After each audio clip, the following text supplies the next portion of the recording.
What's up guys, Everything Apple Pro here, and today Apple has released the latest version of iOS 9. This is iOS 9 Beta 3. It's playing catch up with 8.4, it's received some key new features, and I'm going to be covering everything, basically showing you what's changed, both small and big, in this latest version of iOS 9. Also, I wanted to give you a little bit of an impression as to the performance and battery life. I know a lot of people do run this as your own firmware, which you shouldn't, but I'm going to be giving you an idea of what that's like to run and how to install it. So in this latest version of iOS 9, there is one new key feature, and that's that introduction of the new news application. Before, Newsstand just disappeared and there was nothing, but now there is a new dedicated news application. And I gotta say, going through it, it is actually a very, very well made application. It looks very nice. It's something I would actually love to read news on. I know Flipboard is a really good alternative, one of my favorite news applications, but this one just does a very good job. So this is pretty much the page where you select,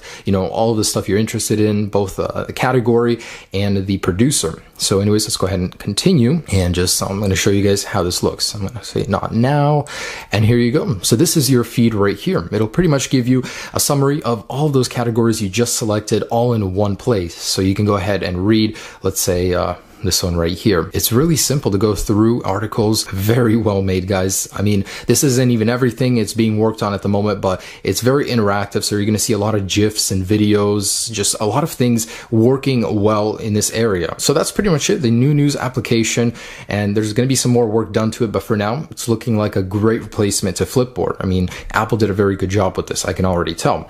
So iOS 9 Beta 3 also plays catch up with the music application. It's now received, finally, Apple Music. So it's built into the latest version, and in here is also the new Beats streaming service. Other than that, there's really no changes in the music application. It's pretty much the 8.4 version of Apple Music inside of iOS 9 Beta 3. Now, if you go into settings and go into the music settings, there is now a new toggle to go ahead and stream high quality music over cellular. This was previously not available. In this latest version of Beta 3, Apple did implement two-factor authentication. So if you have several devices hooked up to one iCloud and you want to make a change, you can have the option to authorize it on the other device, which is definitely a great thing for security. Now, an iPad exclusive feature in this latest Beta 3 that I'd like to see on the 6 and 6 Plus is this new 4x4 grid for folders. So you can now have 4x4 apps inside of an app folder. It's still too small for an iPad, I think. I think it can definitely go for 5x5, but I would like to see this on an iPhone. It's a really nice touch, the fact that you can fit more inside of a folder, make it more organized. So definitely a welcome change. I just want to see it on smaller devices as well. Guys, I can sleep soundly tonight knowing all of my selfies are now organized. So in this latest beta, Apple did actually add two new categories inside of the Photos application. One of those is for selfies, one of those is for screenshots. Now this is great and all, but I could see Apple going a step further and adding another category for saved photos from Safari. I hate that it goes straight to camera roll, but in here you now have a screenshots folder, which is great. They're all organized, and selfies as well. So definitely a great feature. Siri can now give you app suggestions in Spotlight View. So as you can see right there, you now have suggestions, and in the Spotlight View, you can now search for applications as well. So for example, there you go. They appear not only in the other view, but in Spotlight as well. Probably the result of an unpolished firmware, but the battery icon in the battery tab in settings is now square. It's not rounded like the other ones. And inside, you'll now get a new icon for the usage, which I can't really show you right now. I don't know why it's not displaying,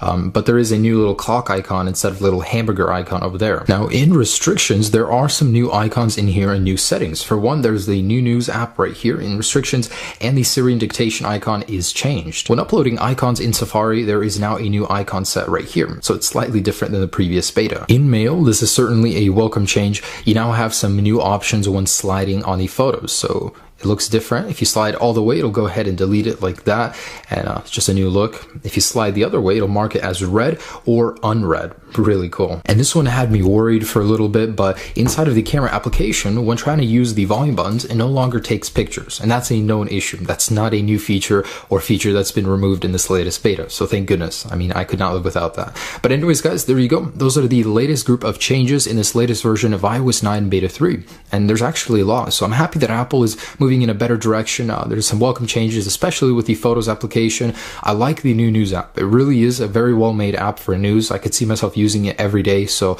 definitely good job on that, Apple. Keep moving forward. The stability is getting better. I can feel that things crash less often. It just feels a little bit more fluid maybe. And as far as battery life goes, it's too early to tell. Sorry guys, but for now, since beta 2, battery drainage for me has been non-existent. I could leave my phone, come back to it, a day later, and it'll still be pretty much where it was at. So good job on that. Apple is slowly fixing these betas. As you guys know, you shouldn't even be running them on your daily phone because they're betas. I mean, they're prone to crashing, to issues, so it's your fault if you're experiencing any of that. Now, how do you guys go about installing this latest version of iOS 9 beta 3? So first off, if you guys already have iOS 9, it's just as simple as going into settings, over-the-air settings in general, software update, and in here you guys will see the update. As long as you're connected to a Wi-Fi network and you've got over 50%, you can go ahead and install this. So it's as easy as that. Now if you guys don't have iOS 9 installed, then in order to install it, go ahead and click on this video. I'm going to be updating the links to the latest beta 3 today, so you can go ahead and check that out. It'll show you guys how to install beta 1, but it's pretty much the same thing as beta 3, so go ahead and follow that guide. You guys will be running iOS 9, and you guys can always downgrade back if you want to. It's not like you're locked there on an island, but you can always go back down to iOS 8.4 and jailbreak again if you guys just want to try out iOS 9. But anyways guys, thanks for watching. Just wanted to update you on the latest beta 3 of iOS 9, and it's definitely moving forward in a good direction. By the time it's released, I will certainly be updating to it. Anyways guys, thanks for watching. Have a great day. Enjoy iOS 9 beta 3 if you're already on it. Peace.